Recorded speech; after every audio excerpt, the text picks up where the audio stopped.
ကျွန်တော်တို့ဒီကျွန်တော်ပြီးခဲ့တဲ့နော်ဗီဒီယိုတစ်ခုမှာဒီ move even major scale တော့ G ပေါ့နော် G major scale လေးကျွန်တော်ပြပြီးသွားပြီဆိုတော့အခု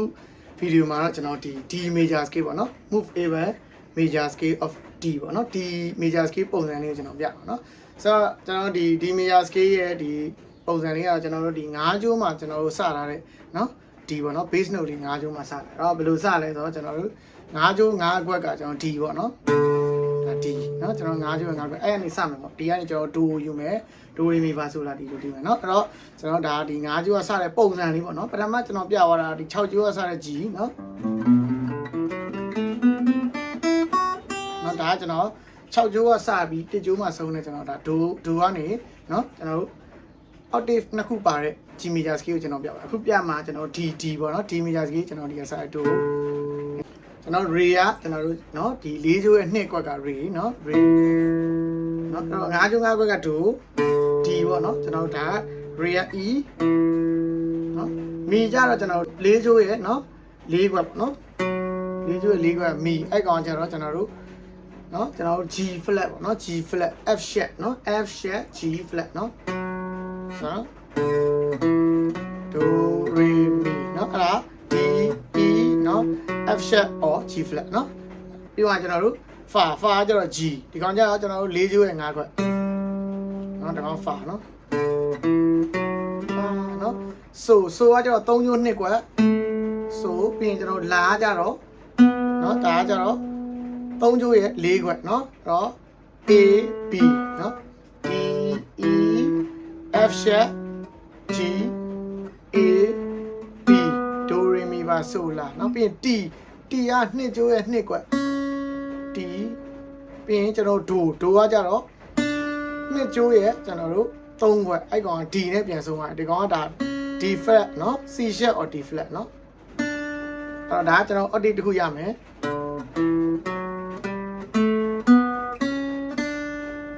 เนาะကျွန်တော်တို့အလုံးနေပြောမယ်ဆိုရင် D E F sharp G A B C sharp D เนาะကျွန်တော်ဒီ D key ပေါ့เนาะ sharp နှလုံးပါတယ်เนาะ sharp နှလုံးပါတယ် F sharp နဲ့ C sharp เนาะအဲ့ဒါ D major scale เนาะ D major scale เนาะအဲ့တော့ D major scale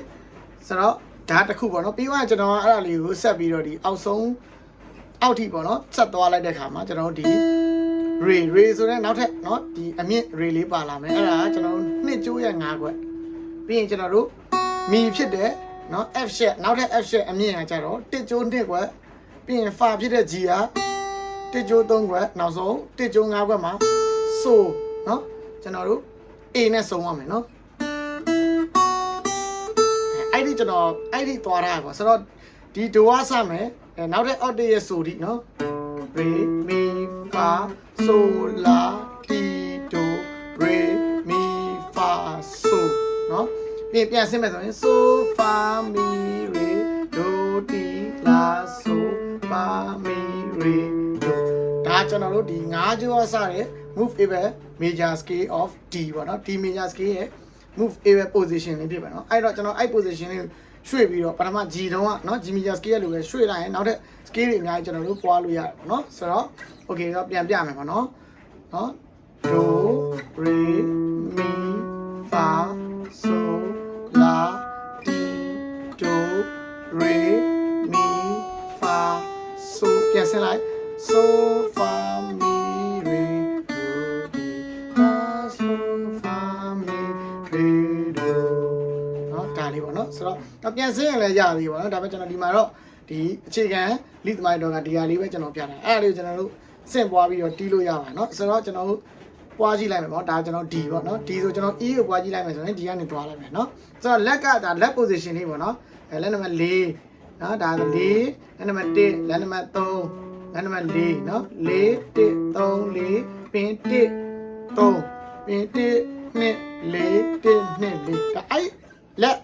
เนาะ position အကွက်အတိုင်းကိုကျွန်တော်တို့ဒီတိုင်းကိုရွှေ့เนาะရွှေ့ခါကျရင်ကျွန်တော်ဒီ E major scale ရမယ်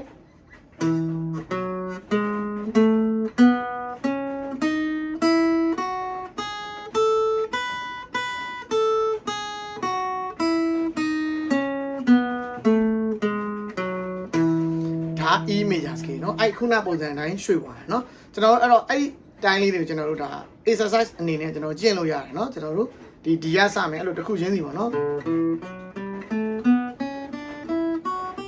so ba mi re do di la ba mi re do ဒါတစ်ခေါက်ပေါ့နော်ပြီးရင် e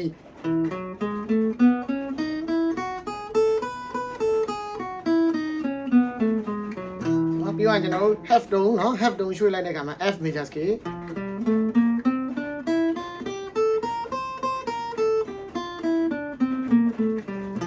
เนาะကျွန်တော်ဒီအောင် hold on touch ရင်ကျွန်တော်တို့ဒီ30ပေါ့เนาะ30ရစမယ်ဆိုရင်ဒါ G major scale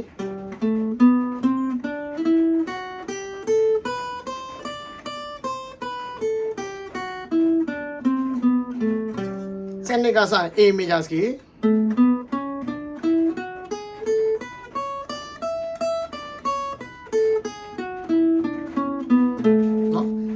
အဲ့လိုပဲကျွန်တော်တို့ဆက်ပြီးရွှေ့လိုက်เนาะလောက်လိုက်နေကျွန်တော် scale အကုန်လုံးကိုရှာလို့ရပါမယ်เนาะအဲ့တော့ဒါကတော့ကျွန်တော်တို့9ကြိုးအစတဲ့ D major scale ရဲ့ position လေးပါเนาะအဲ့ကောင်လေးကနေပြီးတော့လေကျွန်တော်တို့ scale ကိုပွားကြည့်မယ်เนาะဆိုတော့ဒီ basic lead မှာတော့ကျွန်တော်တို့ဒီ major scale အခြေခံလေးတွေကတော့เนาะအဓိကအကျဆုံးနဲ့ကျွန်တော်တို့တောက်လျှောက်ဒါတီးပေးရမယ်လေ့ကျင့်ခန်းလေးလည်းဖြစ်တာမို့เนาะဆိုတော့ကျွန်တော်တို့တီးကြည့်ကြဖို့တော့ကျွန်တော်အကြံပေးချင်ပါတယ်เนาะနောက်ဗီဒီယိုတွေမှာလည်းကျွန်တော်ဒီ basic lead guitar lesson လေးဆက်ပြီးတော့เนาะပြောဖို့ရှိပါသေးတယ်ဗျเนาะ